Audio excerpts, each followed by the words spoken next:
बिस्मिल्लाहिर्रहमानिर्रहीम। अस्सलाम वालेकुम नाज़रीन। सोजरो न्यूज़ में भली कार।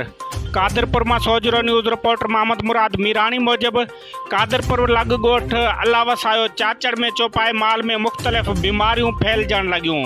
मालवंद मानू सख्त परेशान। सिंध हुकूमत लाइव स्टॉक तरफा के बे उपाव न वरता विया आहिनि। वधीक नुक़सान थियण जो ख़दशो, जंहिंमें लिप्स स्किन समेत ॿियूं केतिरियूं बीमारियूं फैलजण लॻियूं। ॻोठाणनि हाजी मुरीद चाचड़, एहसान चाचड़, शाहबख्श चाचड़ ऐं ॿियनि एहतजाज दाही ते चयो त सरकारी डॉक्टर असांजे ॻोठ में अचण लाइ तयार ई न आहे। असांजो माल मरण लॻो आहे। असीं लाइव स्टॉक जे वज़ीर अब्दुल बारी पिताफ़ी खे अपील कयूं था त असांजे ॻोठ अल्लाह वसायो चाचड़ में सरकारी टीम मोकिली वञे, जीअं वधीक नुक़सान थियण खां बची सघूं। कादरपुर में सोजरो न्यूज़ रिपोर्टर मोहम्मद मुराद मीरानी मूजिब कादरपुर लग जानन वासु बप्पड़ बिरादरी जे माण्हुनि जो पंहिंजी बिरादरी जे बासर अनवर अली बप्पड़ खिलाफ़ एहतजाजी मुज़ाहिरो। SSP घोटकी खां नोटिस वठण जो मुतालबो। एहतजाज कंदड़नि हाजी सदोरो बप्पड़, बहादुर अली बप्पड़, अली हसन बप्पड़ ऐं ॿियनि मीडिया आॾो दाहियो त असांजी बिरादरी जे बासर अनवर अली बप्पड़ असांजे नौजवान माजिद अली बप्पड़ ते कारप जो इल्ज़ाम लॻायो हो, जंहिं ते असीं केतिराई दफ़ा मेड़ मिंत काफ़िलो वठी वियासीं, पर हू राज़ी थियण लाइ तयार ई न आहे। असां ते कूड़ियूं पटिशनूं करे थो ऐं असां ते केस दाख़िल करणु लॻो आहे। ऐं वधीक हाजी सदोरो बप्पड़ ॿुधायो था असां केतिराई दफ़ा हितां जा चङा मुड़ुस वठी वियासीं, पर हू मेड़ मिंत काफ़िले खे ख़ाली हथें वापसि रवानो करे थो। असांखे मौत मार धमकियूं ॾिए थो ऐं ब्लैकमेल करे थो। असां खां ज़मीन ऐं ॿ संग घुरे थो ऐं न ॾियण जी सूरत में असां ते कूड़ा केस दाख़िल कराए थो। असीं DIG सखर SSP घोटकी खे अपील कयूं त नोटिस वरितो वञे ऐं शफ़ाफ़ जांच कराई वञे, असां सां इंसाफ़ कयो वञे।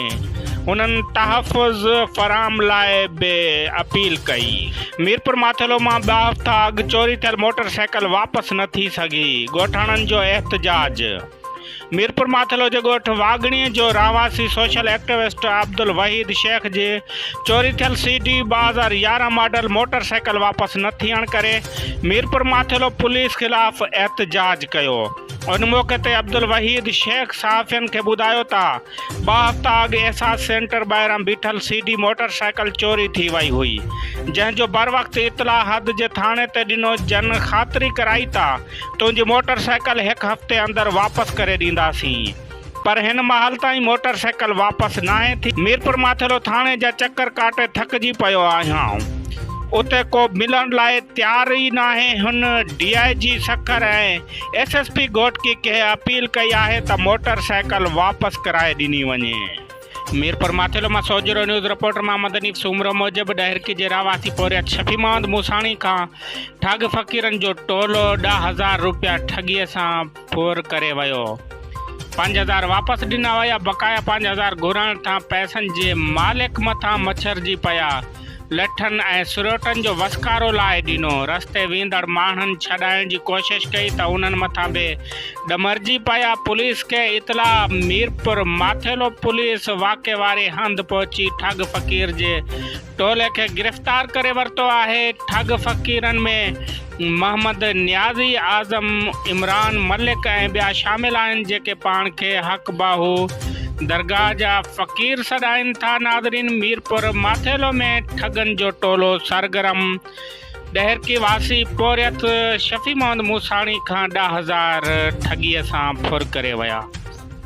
आओ सब मिलके वतन अजीज को अजीम से अजीम तर बनाएं।